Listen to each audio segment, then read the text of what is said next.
Silence on roule supporte l'Association des véhicules électriques du Québec, www.aveq.ca, la référence en électromobilité.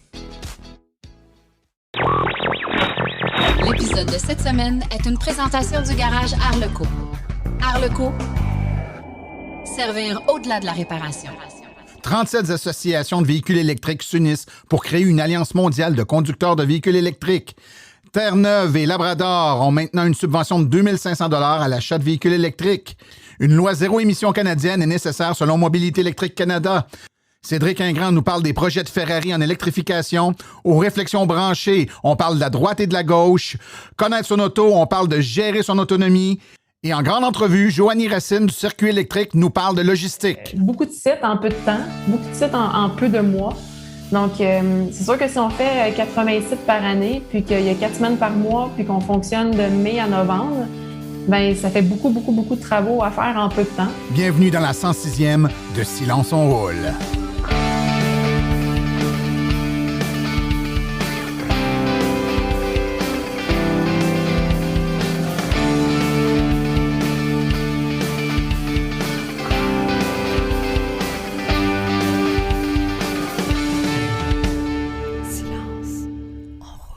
Bonjour tout le monde, mon nom est Martin Archambault et c'est avec passion et plaisir que j'anime Silence on roule, la balado-diffusion dédiée 100% aux voitures électriques. Silence on roule est également le fier partenaire de l'Association des véhicules électriques du Québec. Alors j'espère que vous allez bien, que vous avez passé un bon 2 semaines. Écoutez, on est déjà rendu à l'avant-dernier épisode avant les vacances estivales. Et oui, comme tout le monde, on va prendre une petite pause, on va arrêter là, dans 2 épisodes.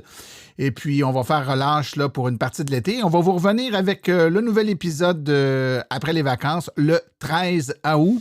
Donc, d'ici au 13 août, là, il y aura une petite relâche de Silence on roule, mais il reste l'épisode d'aujourd'hui et l'épisode dans 2 semaines. Donc, ne vous en faites pas.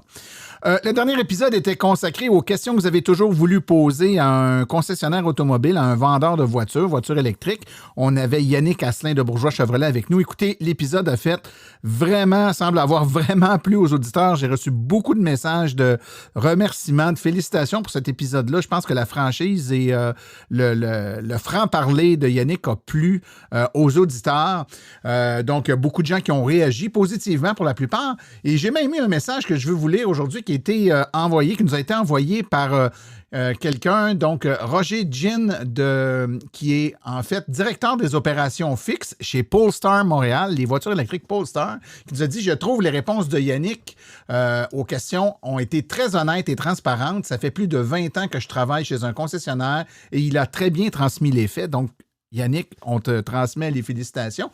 Il nous dit également, cependant, la question des avantages et désavantages sur le modèle de vente direct comme Tesla ou Polestar, soit dit en passant, il y a des avantages pour le client et pour le concessionnaire. En voici une que Yannick n'a pas mentionnée. Dans l'exemple de Polestar, contrairement à tous les autres manufacturiers, les concessionnaires ne tiennent pas d'inventaire. C'est Polestar Canada qui tiennent l'inventaire. L'avantage pour le concessionnaire est qu'il n'y a pas de frais d'intérêt à payer pour les voitures en inventaire. Et grâce à ça, il n'y a aucune nécessité de pousser des voitures en stock qui arrivent dans tous les autres concessionnaires. Le client peut commander exactement la voiture qu'il désire via le site web de Polestar. Pour un client, ça donne une meilleure expérience d'achat et de vente car ils n'ont pas la pression de vendre des voitures en inventaire. C'est un très bon point, M. Gin. Merci beaucoup de l'avoir amené. Aujourd'hui, un épisode, ma foi, encore une fois, très chargé, beaucoup de contenu. On a en grande entrevue Joanie Racine, qui est responsable du déploiement des bornes de recharge pour le circuit électrique. Donc, on va parler de toute la logistique, la préparation, l'analyse, comment on prépare les sites, qu'est-ce qu'on doit faire comme travail avant que les travaux s'effectuent et qu'on puisse déployer comme ça tous les sites là, de bornes de recharge rapide à travers le Québec. Donc, on a la chance de l'avoir avec nous. On pourra lui poser toutes les questions pour mieux comprendre tout ce processus-là. Je vous rappelle que pour ceux qui ne sont pas abonnés à l'émission, vous pouvez vous abonner pour recevoir automatiquement sur votre téléphone intelligent ou votre tablette les épisodes avec n'importe quel appareil de type podcatcher. Mais si vous êtes avec un appareil Apple, vous pouvez le faire via Apple Podcast ou avec les appareils Android, Google Podcast. Pour avoir la procédure, vous allez sur abonnement.silenceonroule.com. Abonnement.silenceonroule.com. Tout est expliqué comment faire. C'est la meilleure façon de nous écouter. Alors, sans plus tarder, allons tout de suite écouter les actualités dans le monde de l'électromobilité. Vous voulez des produits qui permettront d'augmenter la valeur de revente de votre véhicule? Chez Précision PPF Vitres teintées, nous sommes à votre service depuis 2015. Nos maîtres installateurs sont tous certifiés et ont plus de 17 ans d'expérience dans le domaine. Nous offrons un service de qualité inégalé quant à la protection par pierre, les soins nanocéramiques ainsi que les vitres teintées. Notre pellicule par pierre ultra résistante est invisible et conservera l'intégrité de votre véhicule tout en prévenant la rouille et en protégeant la peinture contre les débris de la route. Notre traitement nanocéramique possède un puissant effet hydrofuge et il préserve l'éclat et la brillance de votre peinture pour en faciliter l'entretien. Que ce soit pour votre voiture, votre résidence ou votre commerce, Précision PPF Vitres teintées est là pour vous offrir la multitude d'avantages qu'offre la teinte de vitre. Venez nous rencontrer au 1970 boulevard des Laurentides à Laval. Appelez-nous au 450-490-4488 ou encore venez visiter notre page Facebook Précision PPF Vitres teintées. Nous comblerons vos exigences tout en vous offrant la qualité que vous recherchez.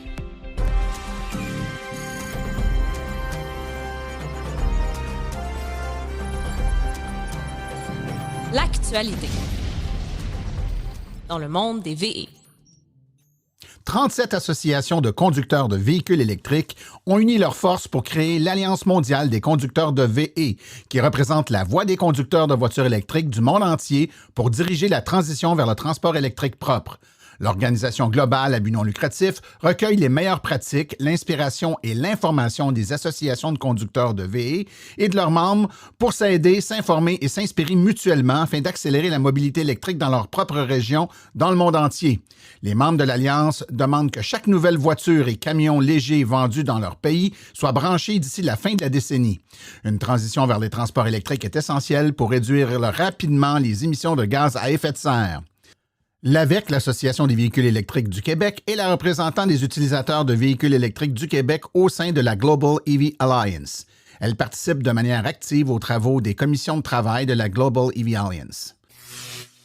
Avec l'annonce d'un incitatif à l'achat de 2 500 $ dans son budget 2021, Terre-Neuve-et-Labrador est la 5e province à offrir aux acheteurs de véhicules électriques un rabais additionnel pour accompagner l'incitatif fédéral. Le récent budget 2021 de Terre-Neuve-Labrador comprenait une annonce surprise, un incitatif pour véhicules électriques. Le gouvernement provincial dit qu'il offrira un rabais de 2 500 $ aux résidents qui achètent un nouveau véhicule électrique. Le programme bénéficiera initialement d'un financement de 500 000 $, ce qui signifie que 200 consommateurs pourront bénéficier du rabais. L'annonce du programme fera de Terre-Neuve-Labrador la 5e province canadienne à offrir actuellement un tel incitatif aux côtés de la Colombie-Britannique, de la Nouvelle-Écosse, l'île du Prince-Édouard et du Québec. Cependant, l'incitatif à l'achat de véhicules électriques de l'Ontario a été supprimé, je vous le rappelle, en 2018. Les territoires du Nord-Ouest et du Yukon offrent également des rabais pour les achats de voitures électriques. Des articles parus récemment dans différents médias indiquaient qu'il se fabrique maintenant plus de Mustang Mach-E que de Mustang à essence. Est-ce vrai? Il faut savoir qu'effectivement, jusqu'à présent, en 2021, Ford a construit plus de VUS Mach-E que de Mustang traditionnels à essence coupés et cabriolets combinés. Selon Automotive News, citant les données récentes de Ford, le constructeur automobile a construit 27 816 VUS Mustang Mach-E contre 26 089 modèles Mustang à essence dans la même période. Ces données sont cependant faussées. Le Mustang à essence se vend toujours environ 3 fois plus que la version électrique aux États-Unis et la production de ces modèles à essence a été entravée par des problèmes de production dus à l'approvisionnement. Au terme de la demande, la Mustang Mach-E demeure cependant l'un des véhicules les plus demandés sur le marché et certains clients américains seraient en attente du véhicule depuis plusieurs mois. Les hybrides rechargeables de Volvo gagnent de plus en plus de parts de marché. Dans le cadre de son rapport de vente annuel, le constructeur automobile a annoncé lundi dernier que les hybrides rechargeables représentaient plus de 20 % de ses ventes aux États-Unis en mai. Le pourcentage était plus élevé en Californie, où les hybrides rechargeables représentaient 47,7 % des ventes de Volvo aux États-Unis pour le mois de mai seulement.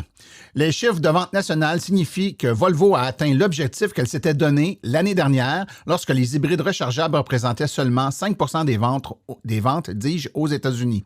Le constructeur automobile a fait un effort pour augmenter les ventes d'hybrides rechargeables, ce qu'il considère comme une étape essentielle vers l'adoption généralisée des voitures tout électriques.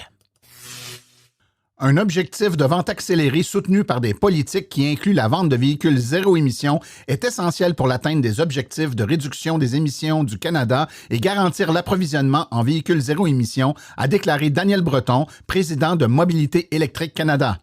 Mobilité électrique Canada est un organisme national à but non lucratif voué à l'avancement de la mobilité électrique et a voté lors de son Assemblée générale annuelle pour adopter une motion visant à plaider auprès des gouvernements fédéraux pour qu'ils fixent un objectif de vente de 100 % de véhicules zéro émission légers d'ici 2030. Les objectifs actuels du gouvernement visent seulement 30 % de ventes véhicules zéro émission d'ici 2030 et n'atteindront pas 100 % avant 2040. Si nous voulons être plus ambitieux dans la lutte contre les changements climatiques, nous devons être plus ambitieux en ce qui concerne l'adoption de normes véhicules zéro émission, a déclaré Daniel Breton, président et chef de la direction de Mobilité électrique Canada.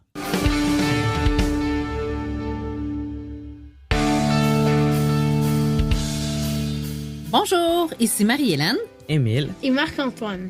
Ce message est pour vous informer que Martin et tous les collaborateurs du podcast seront absents durant quelques semaines. C'est le temps des vacances et il s'accorde une pause en famille après avoir mis en ligne l'épisode 107 le 2 juillet. Mon papa vous reviendra avec plein de choses à vous dire le 13 août prochain. Bonnes vacances!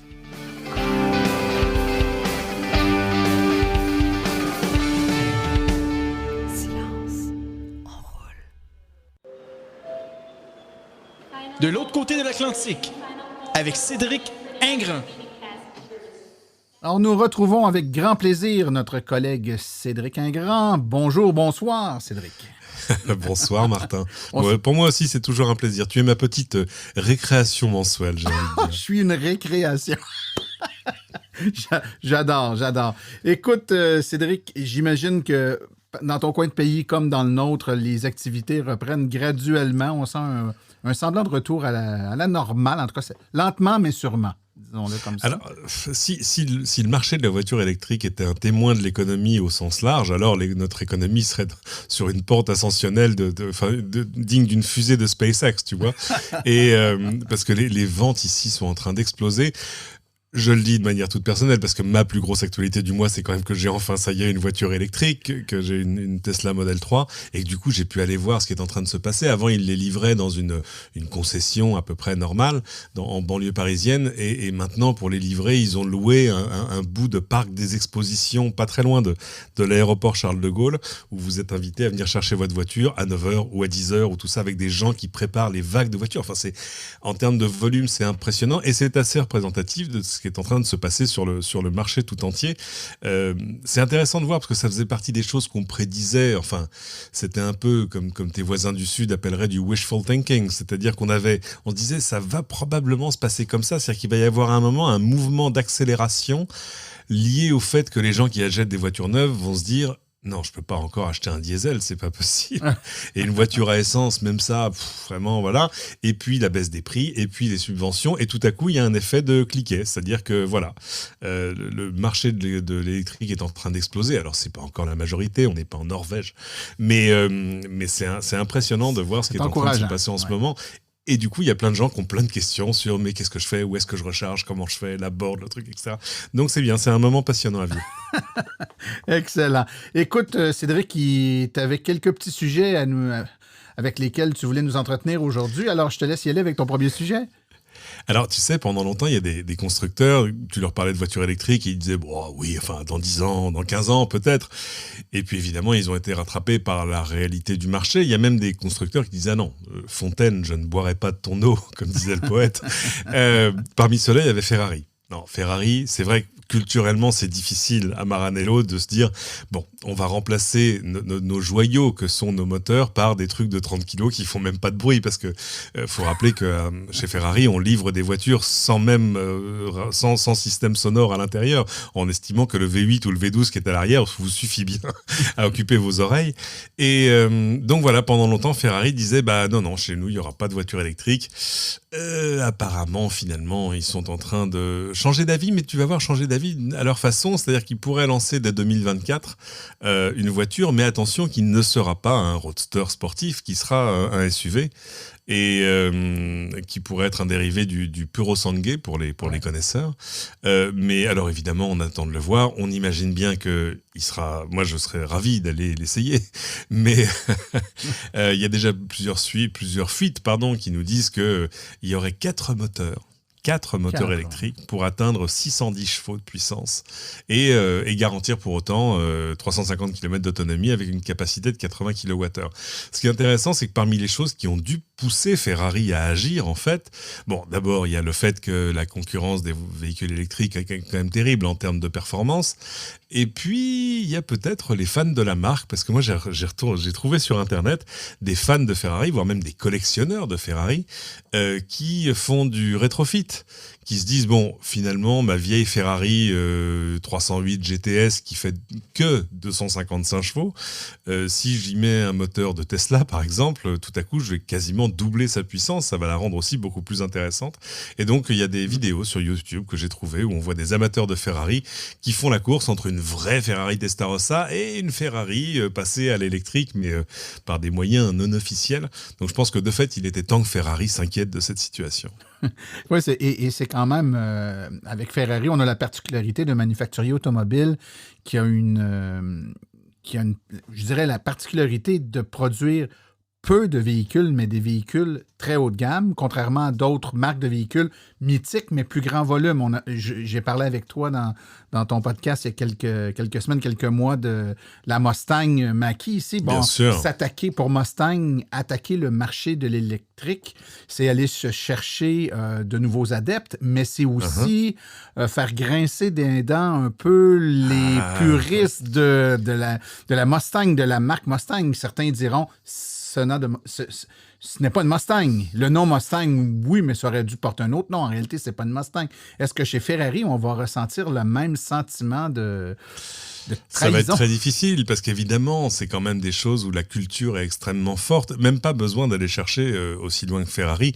Moi, je voyais encore hier une pub BMW sur Facebook pour une future électrique à sortir, parce qu'ils ont quand même annoncé des choses absolument intéressantes, vraiment passionnantes pour l'année à venir.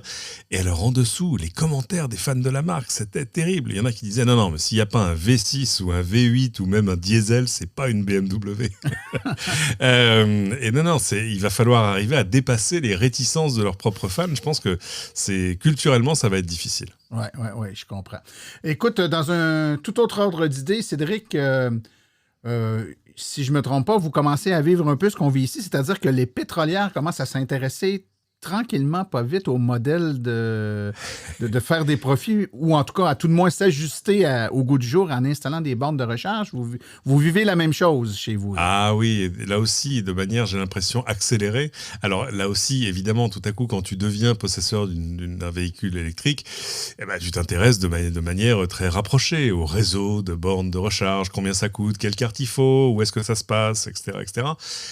Et de fait, les pétrolières s'y intéressent elle encore plus près.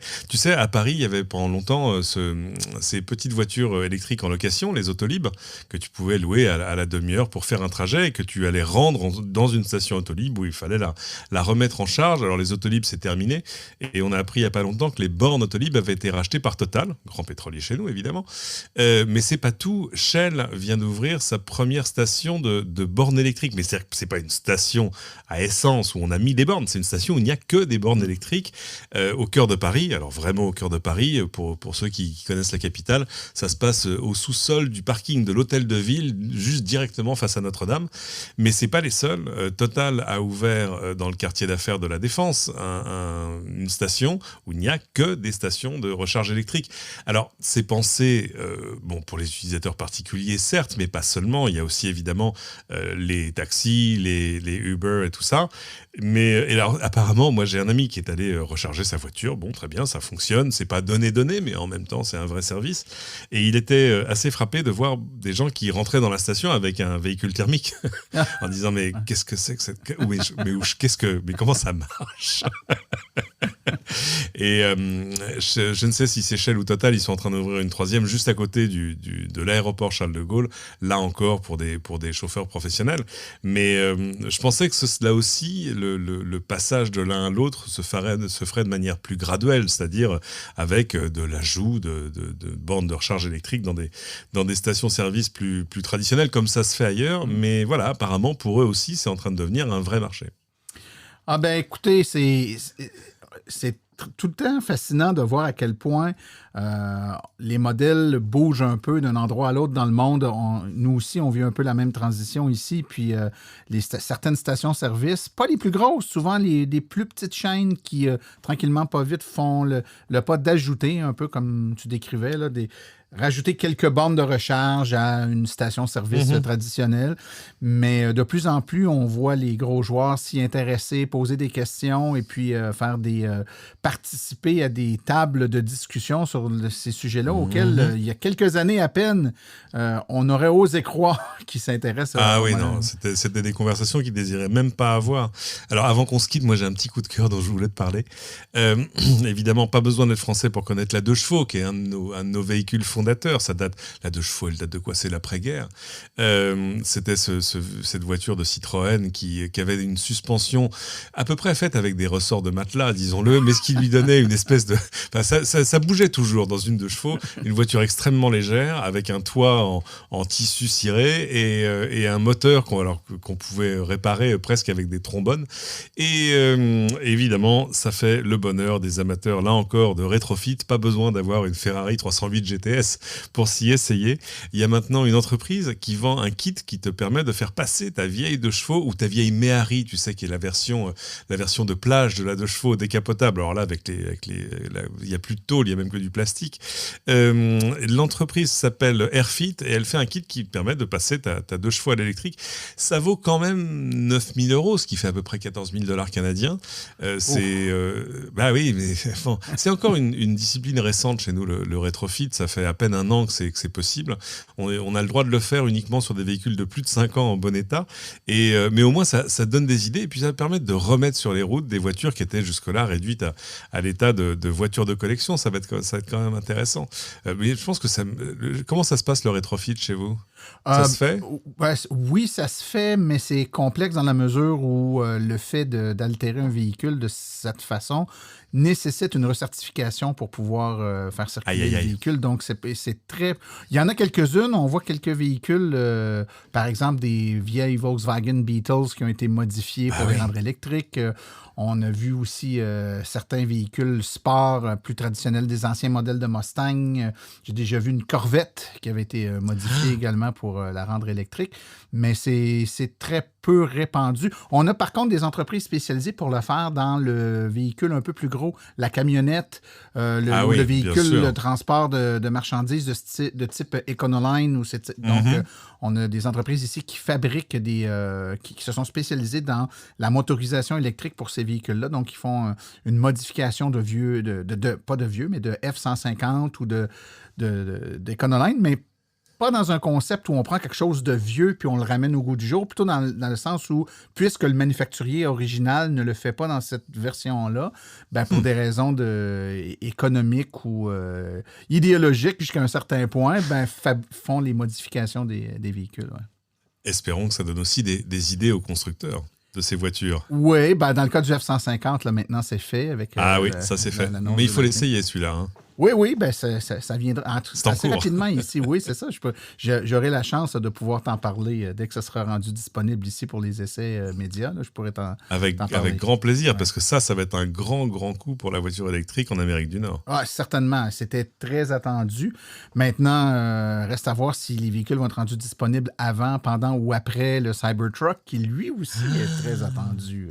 1 million de précommandes. On s'en reparle la prochaine fois avec plaisir. Ça sera avec le plus grand des plaisirs. Merci beaucoup. Et puis, on se reparle, ma foi, après les vacances estivales, parce que moi, il me reste un autre épisode après celui d'aujourd'hui. Puis après, on fait une petite relâche de 6 semaines pour refaire nos forces. Et puis, on se reparle fin août, début septembre. Avec un peu de chance, je viendrai faire l'épisode chez toi. Ça sera un moment historique. Merci, Martin. Merci, Cédric. Au revoir.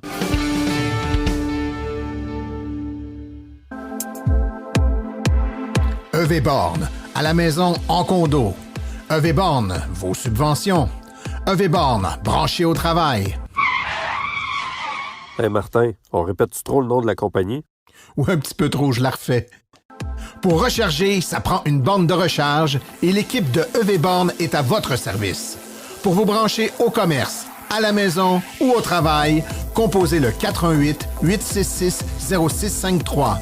418-866-0653 ou le www.evborn.com.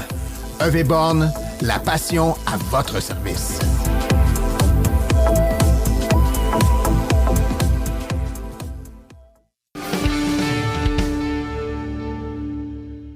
Alors, tel que promis aujourd'hui, je suis en compagnie de Joanie Racine pour parler du déploiement des bornes de recharge au circuit électrique. Bonjour, Joanie.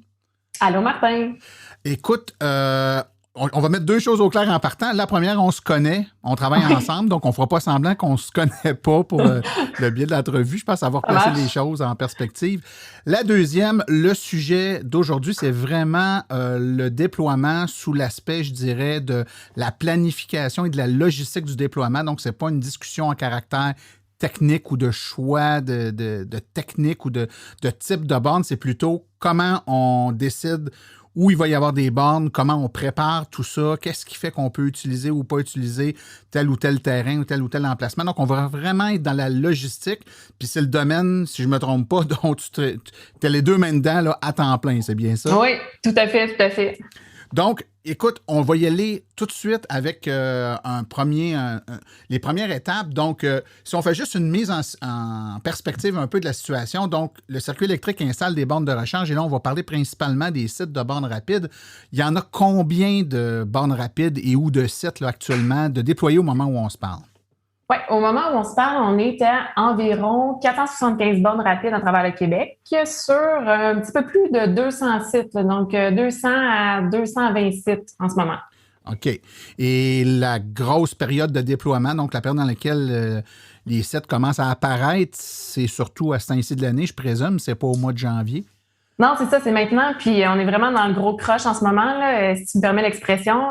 C'est sûr que nous, on a une saisonnalité avec l'installation des bornes. Là. On commence quand la météo est clémente, donc dans le meilleur des cas, en mi-mai, début juin. Puis à la minute où il y a de la neige, ben on est obligé d'arrêter parce qu'on a des travaux civils puis il y a de l'excavation là-dedans, puis le gel des sols. Donc notre période à nous, là, c'est mi-mai jusqu'à début novembre. Début décembre, on est très, très chanceux. Fait que là, on est en plein dedans. Bon, exactement. Et là, ces bornes-là, ils apparaissent à différents endroits, mais ce qu'on va discuter aujourd'hui, c'est de comment on s'y prend pour les faire apparaître, justement. Donc, il y a une planification quand même à long terme. Donc, parlons de l'emplacement des sites, premièrement. Donc, qui et comment est déterminé à quel endroit on va mettre une ou des bornes? Souvent, maintenant, c'est plus qu'une, mais comment on s'y prend pour déterminer l'endroit? Oui. Bon, ben peut-être que ça vaut la peine de dire que quand on a commencé, nous, notre stratégie, là, peut-être qu'il y a peut-être 2-3 ans, là, quand on a commencé à mettre des bornes rapides un petit peu plus, de façon un peu plus importante, ben, la stratégie, c'était d'en mettre partout, aux 75 km environ, sur tous les axes primaires et secondaires au Québec. Donc, l'idée, c'était qu'un électromobiliste peut faire le tour du Québec et pas avoir de problème à se recharger. C'est vraiment ce qu'on a fait dans les dernières années. Donc, environ 475 bornes plus tard, on est à peu près partout. On travaille encore si je peux dire, à boucher des trous puis à en mettre dans des endroits où on n'est pas. Mais là, on est de plus en plus en train de penser à une stratégie de densification que nous, on appelle. Puis, ce qui est vraiment intéressant avec le fait d'avoir un parc un petit peu plus important, là, ce qui n'était pas là au début nécessairement, mais là, ce qui est intéressant, c'est qu'on a accès à de la donnée. Donc, on a accès à de la donnée de recharge. On est capable, on a une équipe d'exploitation qui est capable d'analyser les données de recharge mensuelles sur les sites, puis qui va même de façon plus pointue, donc il regarde les sites, puis l'achalandage sur des fenêtres plus petites, des fenêtres de 4 heures. Donc, ce qui nous permet de prévoir les files d'attente, de constater les files d'attente, de les prévoir, puis d'adapter notre stratégie de déploiement maintenant à se dire, ben à cet endroit-là, ça marche super bien. On veut pas que les gens attendent. Est-ce qu'on a besoin d'une borne de plus? Est-ce qu'on a besoin d'un site de plus dans cette ville-là? Ou est-ce que tout simplement aussi, on a besoin de dire à nos usagers, Ben, je sais pas si vous avez vu, mais à 4 km de là, on en a installé une autre aussi. Donc, peut-être changer des habitudes ou peut-être voir que si celle-là est occupée, ben aller à l'autre. Oui, c'est un bon point, ça, Joanie, parce qu'il y a certains sites, on va dire, appelons-les des sites chouchous, là, ou des sites qui sont là depuis longtemps, puis les gens ont pris l'habitude d'aller là, mais ils ne prennent pas le temps de regarder que peut-être quelques kilomètres avant ou quelques kilomètres après, il y en a plein d'autres, mais ils ne vont pas parce qu'ils ont l'habitude d'arrêter là. Ouais.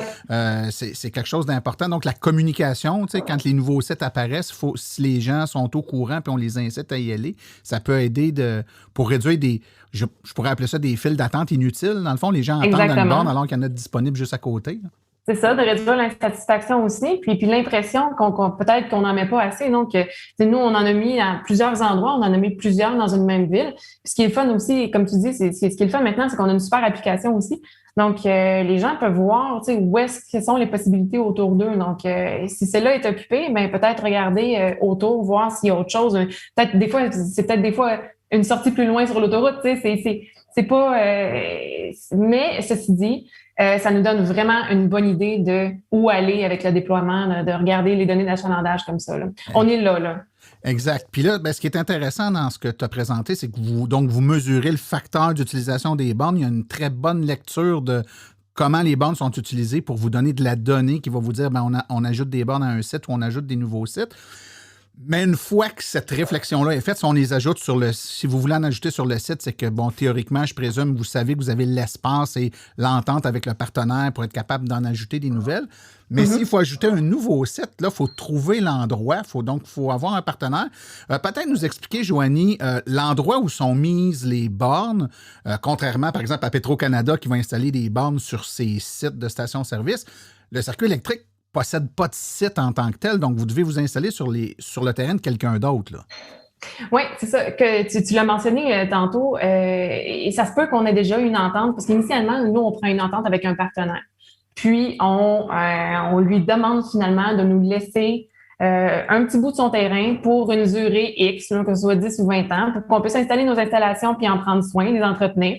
Donc, c'est l'entente qu'on a avec eux. Puis, vous avez sûrement remarqué, là, peut-être ça vaut la peine de faire une petite parenthèse là-dessus. Nous, une chose qui marche très bien pour nous, puis dont on est très fiers, c'est qu'on a décidé de s'installer de manière un peu avec un kit modulaire. Là. Donc, nous, ce qu'on a, c'est qu'on a des types de dalles de béton pour à peu près tous les terrains. Puis, on vient mettre dessus un cabinet d'alimentation, 1 ou 2 bornes, des fois 4. Puis, ce qui nous permet de prendre un petit espace sur le terrain d'un partenaire qui est négligeable. Puis de s'installer pas mal partout. Donc, ce qu'on demande aux partenaires, c'est des espaces de stationnement. 2, 4, 6. On y demande ça. Puis, ça nous permet de nous installer. Donc, ça, c'est un premier requis pour trouver un site. Ouais. Et c'est pas négligeable, Joanie, je t'arrête, mais il faut comprendre que, étant donné que c'est le terrain de quelqu'un d'autre, l'espace que vous allez prendre sur le terrain est un élément crucial dans l'acceptabilité du projet par le partenaire. C'est-à-dire que si vous êtes trop invasif sur son terrain, il pourrait dire « Votre projet, il est beau, mais ça prend trop de place. » Alors, l'idée de garder ça le plus ramassé possible, c'est quand même une stratégie importante quand tu t'installes sur le terrain de quelqu'un d'autre. Là. Oui, puis on a plein de critères pour trouver un site. Là. Il faut qu'on soit proche du triphasé, donc du réseau triphasé pour alimenter nos bornes. On va être près des services pour que ça soit le fun d'aller charger, pour qu'il y ait des choses autour, des toilettes, des restos. On a besoin de communication cellulaire, on a besoin que la borne communique avec le gestionnaire de réseau. Tu sais. Et peut-être que le plus important, c'est l'espace sur le site, parce que comme tu l'as mentionné, des places de stationnement pour un partenaire, c'est son gagne-pain. Là, tu sais. Donc, de nous donner des places de stationnement sur un terrain, c'est peut-être la chose la plus importante quand on regarde un site. Nous, on regarde, y a-t-il de l'espace sur le terrain, y a-t-il assez de stationnement? On va-tu être capable de demander aux partenaires, tu nous donnerais-tu 2 places? Tu nous en donnerais peut-être 4 aussi pour qu'on prévoie le futur puis qu'on se dise, on va peut-être revenir? Puis, tu sais, je veux dire, on est fous, là, ces temps-ci, là. Tu nous en donnerais peut-être 6, 7, parce qu'éventuellement, on va vouloir faire des sites de recharge qui vont être capables d'accommoder les remorques sur les camions de puissance plus importante. Donc, on regarde, tu sais, chaque emplacement qu'on regarde en ce moment, on le regarde avec notre œil. Qu'est-ce que le futur va nous amener? Donc, on essaie de prévoir le plus possible l'espace qu'on va prendre dès maintenant pour pouvoir adapter nos travaux dès maintenant à pouvoir être capable de revenir le plus rapidement possible puis le plus efficacement possible. Ce partenaire-là, en fait, comment le match se fait entre le circuit électrique et le partenaire? Est-ce que c'est quelqu'un au circuit électrique qui fait du démarchage dans le but de trouver des partenaires? Est-ce que c'est des partenaires qui appellent le circuit électrique ou c'est un peu des deux? Comment ça fonctionne? Hey, toutes ces réponses sont bonnes et plus encore. On a quelqu'un qui entretient un pipeline puis des relations avec toutes sortes de partenaires à temps plein. Donc, le pipeline de déploiement, là, c'est un truc en continu. Là. Il se vide jamais. Là, on travaille sur une centaine de sites à la fois en tout temps. Là. Il y a ça. Il y a, on regarde nos partenaires corporatifs. Donc, on a certains partenaires corpos qu'on va toujours voir. Donc, si on veut s'installer dans une ville X, bien, on va aller regarder nos partenaires corpos. On va leur demander, avez-vous un commerce, une franchise qui a envie d'avoir une borne? On va regarder l'espace sur leur terrain. On va regarder on va parler avec nos collègues de relations avec le milieu chez Hydro-Québec. Est-ce qu'il y a une municipalité qui a levé la main pour avoir une borne de recharge, qui a un intérêt pour un site de recharge? On regarde les suggestions de nos membres. On a une super équipe pluridisciplinaire qui sont capables de se promener sur le terrain. Nos gestionnaires de projet sont capables de se promener sur le terrain, d'aller faire du cold call, d'aller voir des gens qui nous ont jamais approchés pour leur dire, écoutez, votre terrain, votre espace nous intéresse. Est-ce que vous seriez intéressé à avoir une borne de recharge, là?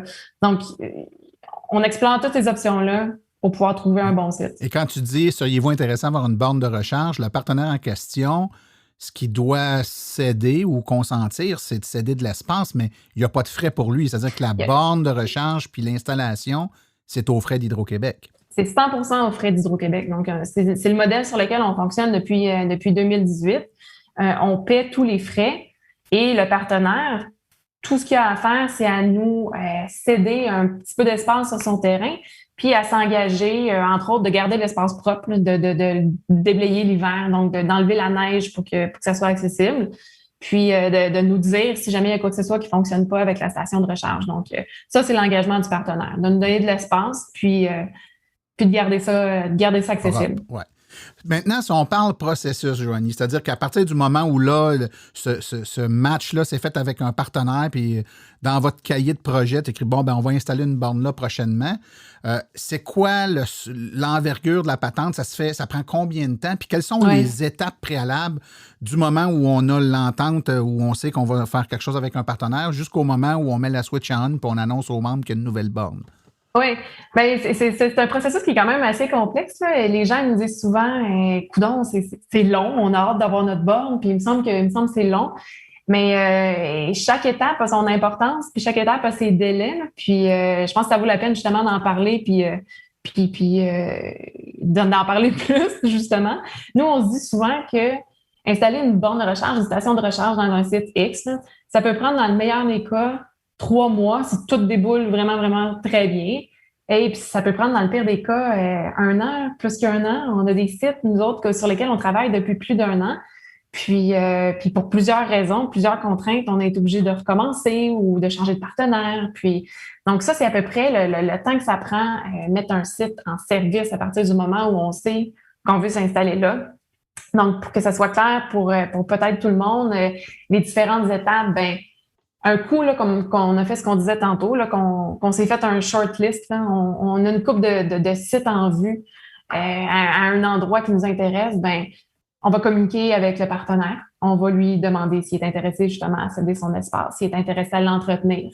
On va regarder qu'il est bien propriétaire du terrain. Parce que mine de rien, il y a plein de partenaires qui exploitent un espace, mais dont ils ne sont pas propriétaires. Donc, ils ne sont pas nécessairement en droit de nous céder l'espace. Donc, c'est une première recherche qu'on fait. Est-ce que les gens sont propriétaires du terrain? Est-ce qu'ils peuvent nous signer finalement nos établissements de servitude, nos papiers pour nous autoriser d'être là? Est-ce qu'ils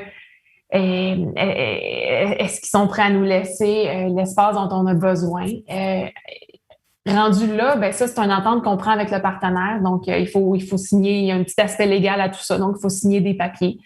Tout le monde ne signe pas les papiers à la même vitesse. Là. Un petit commerce et une franchise n'a pas la même capacité non plus. Des notaires qui embarquent là-dedans. Tout à fait. Puis c'est quelque chose qu'on respecte à 100%. Là. Tout le monde n'a pas la même vitesse là-dessus. Donc, c'est peut-être le pire, c'est que c'est peut-être le coût des fois qui prend le plus de temps. C'est peut-être là que ça coince le plus parce que justement, signer les papiers pour les bornes, c'est pas la priorité de tout le monde non plus. Donc, tu sais, chacun a sa vitesse, puis c'est bien correct. Puis pendant ce temps-là, nous, ce qu'on fait, c'est qu'on prend de l'avance, puis on fait une analyse sur le réseau. Donc, ce qui est super le fun avec notre équipe présentement, c'est que chaque gestionnaire de projet est habilité à faire son ingénierie de travaux civils, donc à voir qu'est-ce qu'il faut installer sur le site, mais ils sont aussi capables de faire l'ingénierie de réseau, donc ils sont capables de voir, de faire le travail, à savoir est-ce qu'on a besoin d'ajouter de la puissance sur le réseau à cet endroit-là pour alimenter nos bornes? Est-ce qu'on a besoin de planter un poteau pour se rendre jusqu'à la station de recharge? Donc, ça, c'est un travail à faire. C'est un travail qui prend à peu près 1 mois, là, de regarder vraiment le réseau puis les améliorations qu'il faut y faire. Puis de boucler tout ça pour que ça soit officiel puis qu'on envoie les travaux, le plantage de poteaux. Donc, ça, c'est quelque chose qui se fait en parallèle. Puis, un coup que ça, c'est fait puis qu'on a une signature du partenaire, là, on commence vraiment à penser aux travaux. Puis, on crée une demande finalement de services qu'on envoie à nos entrepreneurs parce que nous, on a des entrepreneurs qui font les travaux. Chaque région administrative a son entrepreneur. Donc, on décrit un service, puis on l'envoie à l'entrepreneur. Puis, lui, il nous fait une planification de travaux. Donc, tu sais, comme on disait tantôt, beaucoup de sites en peu de temps, beaucoup de sites en peu de mois. Donc, c'est sûr que si on fait 80 sites par année, puis qu'il y a 4 semaines par mois, puis qu'on fonctionne de mai à novembre, ça fait beaucoup de travaux à faire en peu de temps. Ouais, donc, à coordonner. Beaucoup de personnes impliquées. C'est pas juste une équipe de 4-5 personnes. Il y a non, c'est ça. C'est vraiment pluridisciplinaire. Puis c'est beaucoup d'intervenants après lequel on attend. Puis chaque étape a son importance. Puis chaque étape a ses délais. Donc, un coup qu'on peut faire les travaux, on fait les travaux. Ça peut prendre de 2 à 3 semaines de tout faire. Là. Il y a de l'excavation, il y a du coulage de béton, faire acheminer les équipements. On a un cabinet d'alimentation, des bornes. Donc, on deal avec plusieurs fournisseurs.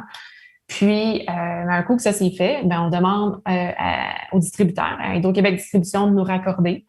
Puis, les équipes d'Hydro-Québec Distribution, ils viennent, ils posent un compteur, puis ils raccordent la station de recharge. Puis ça, le délai standard, c'est d'à peu près 30 à 45 jours, là, selon les charges des équipes. Donc, après ça, on vient, puis on met la station en service, puis ça fonctionne. Puis tout ça se fait, comme je dis, en 3 mois, 6 mois. C'est le temps que ça prend. Là, tu décris le scénario, les différentes étapes, puis dans la plupart des cas, ça va relativement bien. Mais il y a quand même beaucoup de contraintes. C'est-à-dire qu'à partir du moment où on a une idée pour un site, c'est pas parce que l'idée, on l'a, puis qu'on pense qu'elle est bonne que ce l'est nécessairement. Un paquet de contraintes peuvent survenir. Vous pouvez le détecter avant les travaux ou pendant les travaux. J'aimerais que tu me parles un peu de c'est quoi ces contraintes-là pour que les gens comprennent là, que c'est pas parce qu'un spot semble idéal dans la tête de l'utilisateur potentiel d'une borne que c'est nécessairement facile d'installer une borne là où le spot est bon. Là.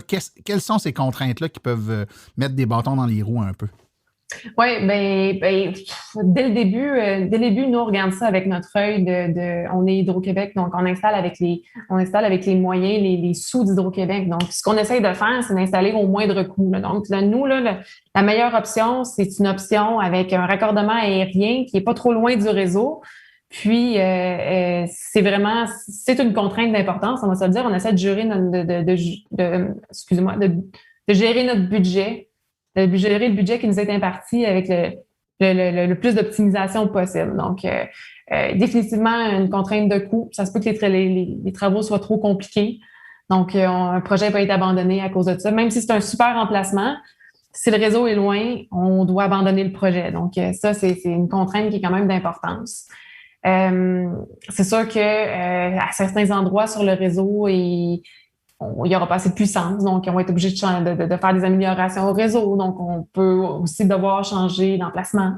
Donc, un emplacement, un super de beau projet peut être abandonné à cause de ça, justement, parce qu'on voulait y mettre 4 bornes, 6 bornes, puis on a la puissance pour en mettre seulement 1 ou 2, donc on va se replacer ailleurs. Écoutez, des règlements municipaux, des règles d'urbanisme, ça, c'est quelque chose qu'on voit souvent. Chaque ville a ses règles d'urbanisme, donc chaque ville ne veut pas qu'on s'installe à certains endroits. Donc, des fois, il faut changer de place, il faut se plier aux règles de tous. les délais derrière les différentes instances gouvernementales, municipales, ça peut être ça. Comme on parlait tantôt, des délais justement en lien légaux, là, en lien avec la signature de documents. Des espaces sur le lot du partenaire, on en a parlé. La propriété aussi, le propriétaire du lot sur lequel on veut s'installer. Des fois, trouver le bon propriétaire puis faire signer les bons papiers, bien ça, des fois, c'est un travail en soi. Puis il y a tout après ce qui vient avec, tu commences un projet, puis peut-être que le partenaire, en chemin, va vouloir vendre son commerce. Il va vouloir refaire son service à l'auto, puis tout d'un coup, l'espace qu'il nous avait accordé doit être utilisé pour autre chose.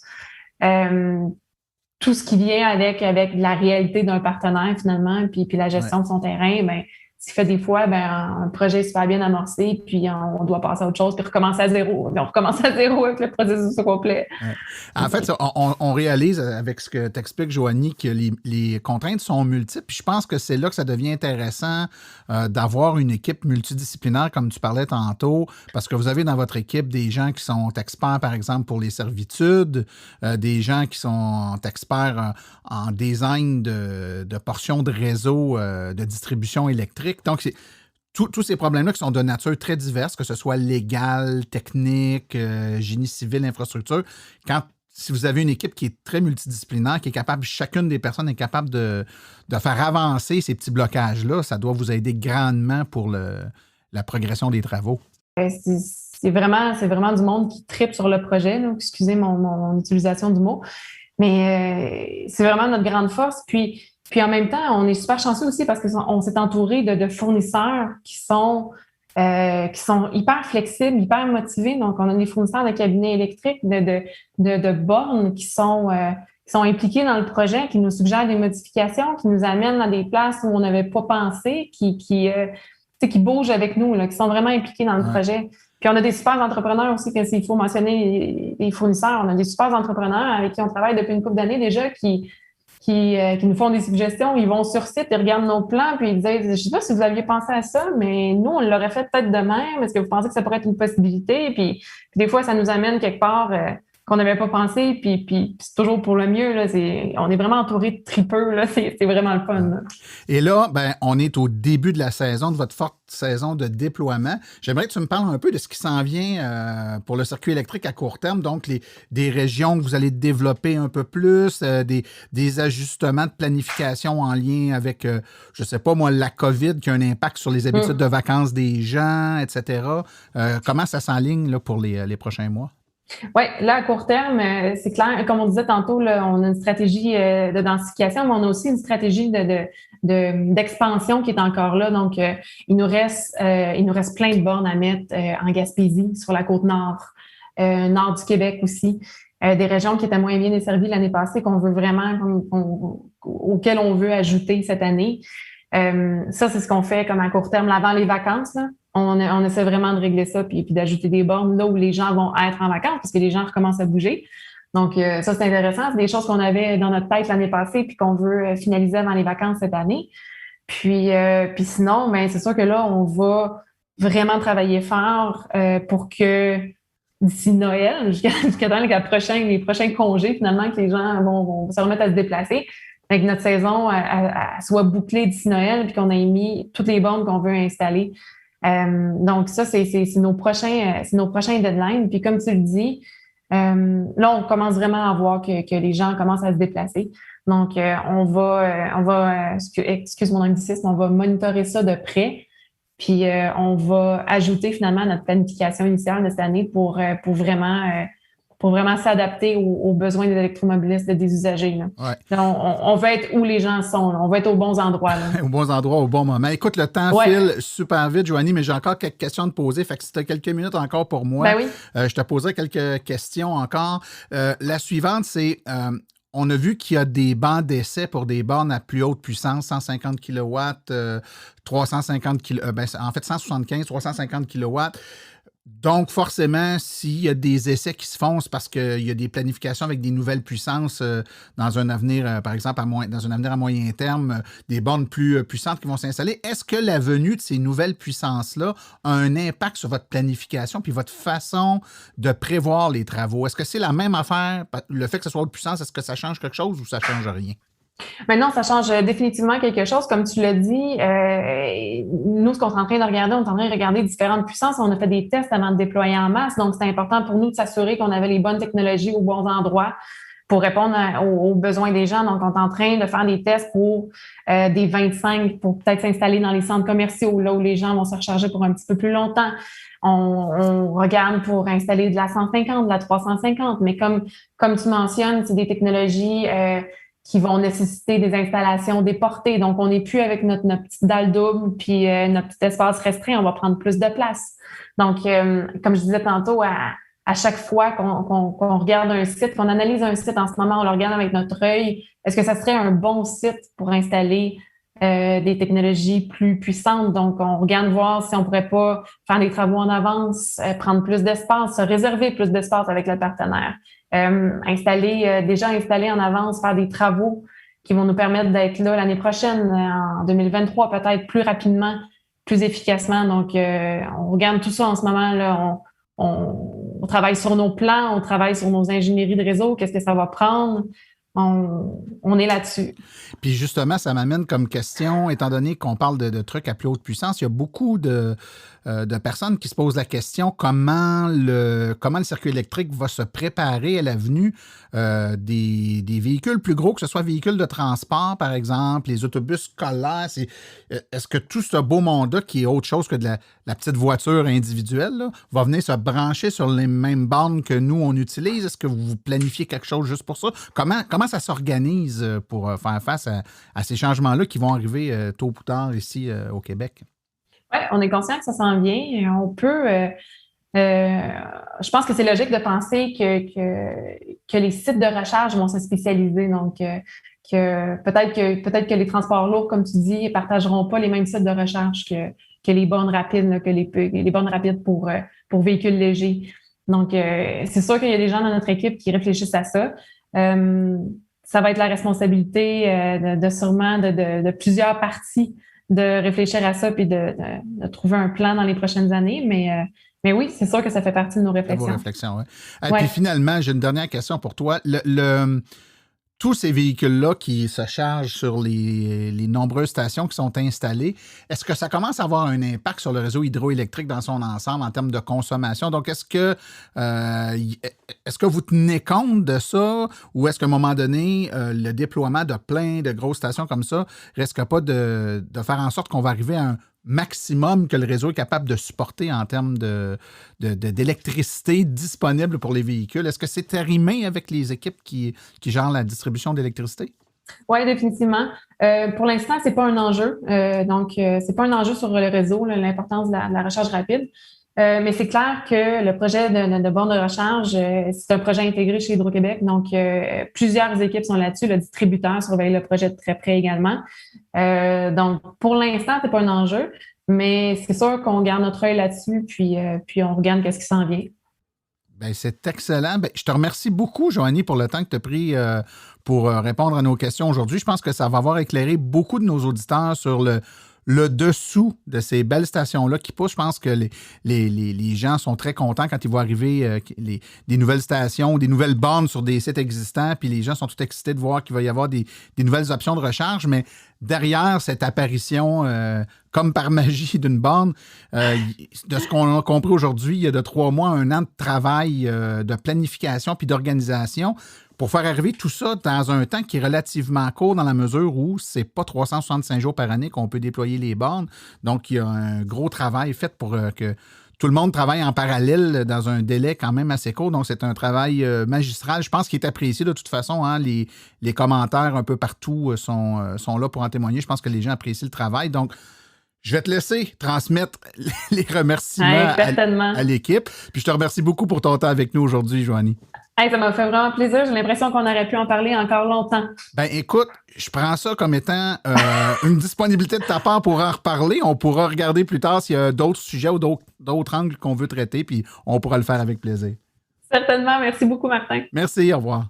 Salut.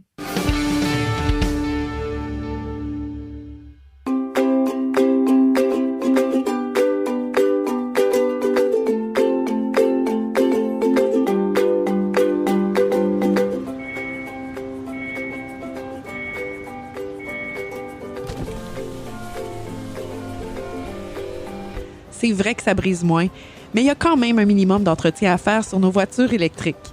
Quand est venu le temps de faire l'entretien de mon véhicule, j'ai choisi de faire confiance à l'équipe d'Arleco plutôt que le concessionnaire. Ça fait maintenant 3 générations que cette entreprise familiale chouchoute nos voitures et ils ont été parmi les premiers à s'engager activement dans l'électrification des transports tout en adoptant des procédures et des produits sains pour l'environnement. Avec ses techniciens spécialement formés à l'entretien et réparation des voitures hybrides et électriques, Arleco nous offre aujourd'hui la même qualité de service sur nos VE qu'elle a toujours livré depuis bientôt 40 ans. De plus, chez Arleco, j'obtiens 10 % de rabais sur la main-d'œuvre et les traitements anti-rouille avec ma carte membre hors de l'AVEC. Arleco Génération 3, 8470 Boulevard Parkway à Anjou. 514-352-1446 ou arleco.ca. Arleco, servir au-delà de la réparation.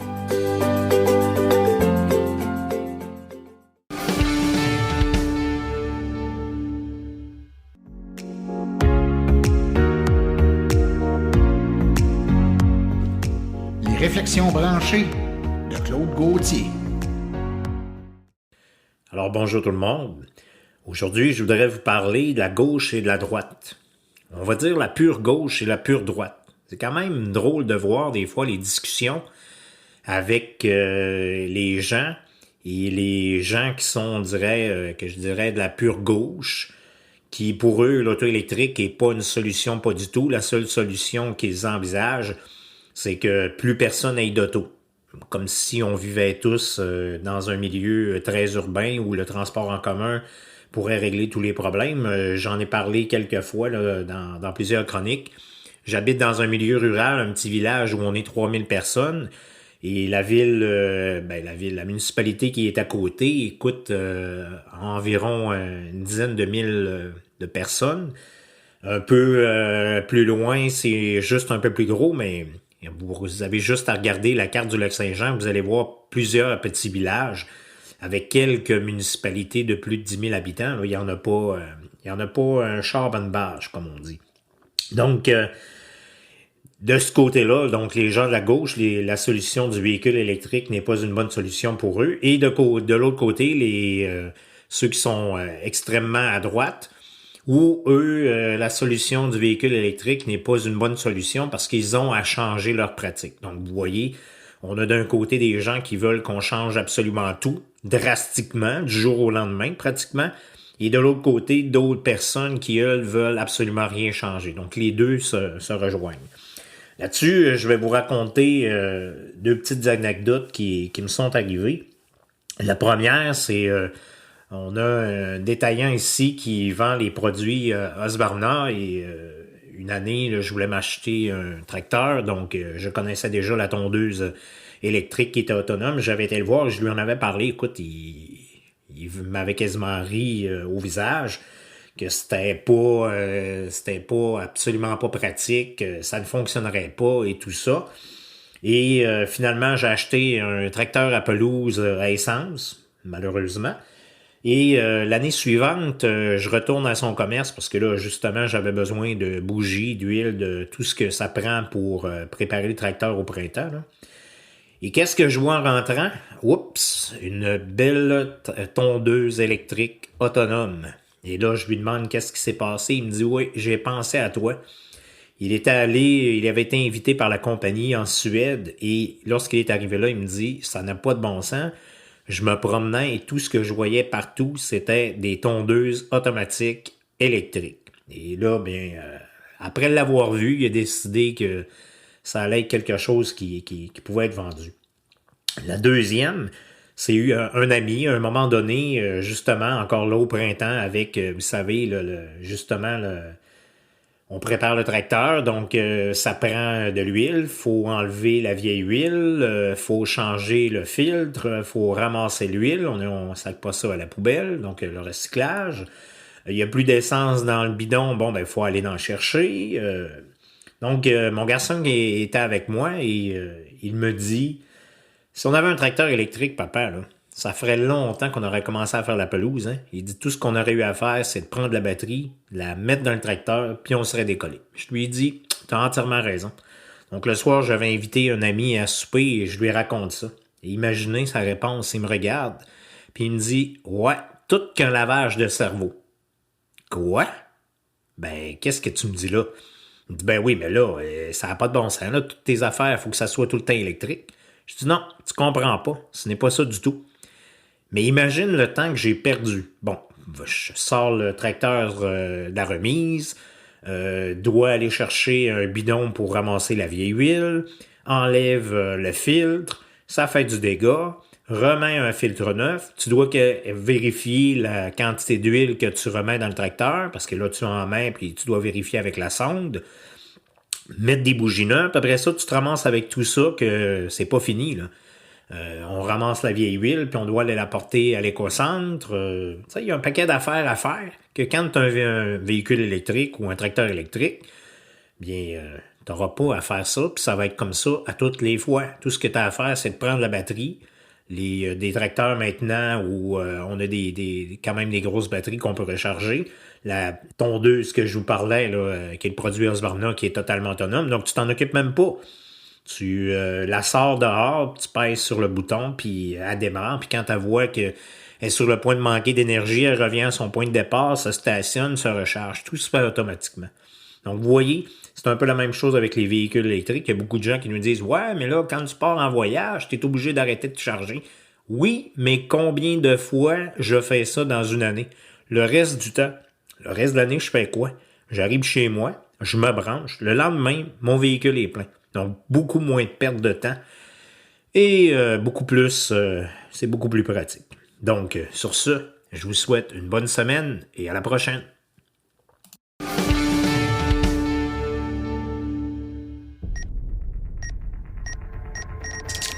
Comprendre son auto en 60 secondes, top chrono.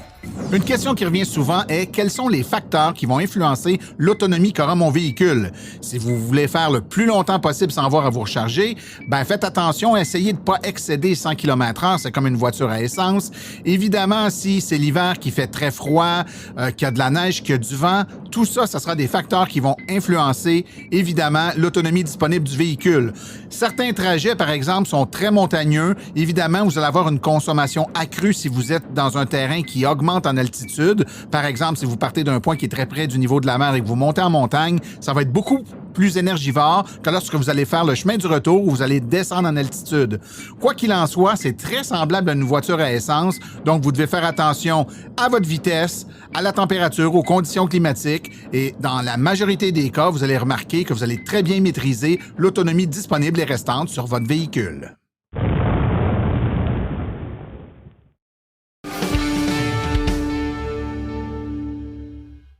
Voici les événements à venir dans les prochaines semaines dans le monde de l'électromobilité. Évidemment, avec la COVID, les activités sont passablement au ralenti, mais nous vous conseillons de rester à l'affût car avec les assouplissements des mesures en vigueur, il risque d'y avoir des nouveaux événements qui vont s'ajouter très rapidement au courant de l'été.